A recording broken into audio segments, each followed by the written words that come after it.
ভোরবেলা এয়ারপোর্টে পৌঁছে প্রথমে জল তেষ্টা পেয়ে গেল, কিন্তু এখানে জল খেতে গেলে ঝুঁকে খেতে হবে। আমি আবার ন্যাড়া গালে হাত বোলাতে বোলাতে বুঝতে পারলাম আমাকে গেট নাম্বার 15-এ যেতে হবে, কিন্তু তখন আমি ছিলাম 21-এ।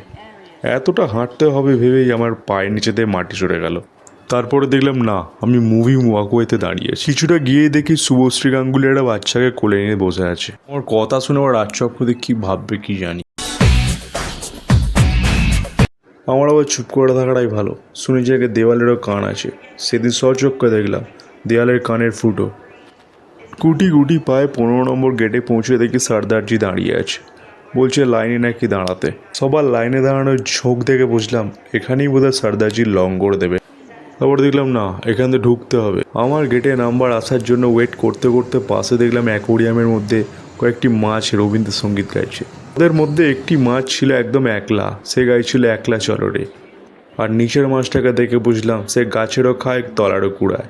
অত বড় লাইনে কোনো রকমের ঠেলে ঠুলে প্লেনের মধ্যে ঢুকে বসতে না বসতেই সামনে দিকে একটা দুষ্টু ম্যাগাজিন, লেখা ছিল হ্যালো সেক্সি, সরি 6C, কিন্তু হাতে নিয়ে দেখলাম সেটা ভালো ম্যাগাজিন, বুদ্ধদেবের।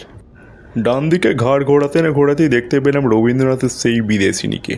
ম্যাগাজিনের পাতা উল্টাতে না উল্টাতেই উপরে দেখলাম ধোঁয়া বেরোচ্ছে, বুঝলাম ইঞ্জিন স্টার্ট হয়ে গেছে। এ মনে হয় বাড়িতে জানিয়ে দিচ্ছে সে পৌঁছে গেছে, মা বাবা যাতে চিন্তা না করে। কি ভালো মেয়ে। ইনি আমাদের ভালো করে বেল্ট পরানোটা শেখালো, কারণ সত্যি বেল্ট হালকা হয়ে যাচ্ছিলো যখন প্লেনটা নিচে থেকে উপরে উঠছিল। আমাদের বিদেশিনী হয়তো আমাদের দেশের ভাষা বুঝতে পারেনি, সে কোমরে না বেঁধে পায়ে বেঁধে নিয়েছিল কষে। নিচে বৃষ্টি পড়লেও ওপরে উঠতেই না উঠতেই দেখি আকাশ কিন্তু পরিষ্কার।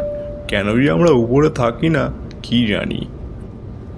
কিছুক্ষণ পরে এয়ার হোস্টেস দিদি কচি করে হেসে আমার হাতে একটা গ্লাস ধরিয়ে দিয়েছিল।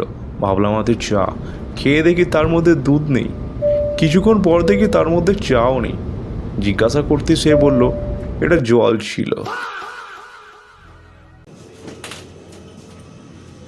ঘন্টাখানেক পর প্লেনটা আমাদেরকে নামিয়ে দিল।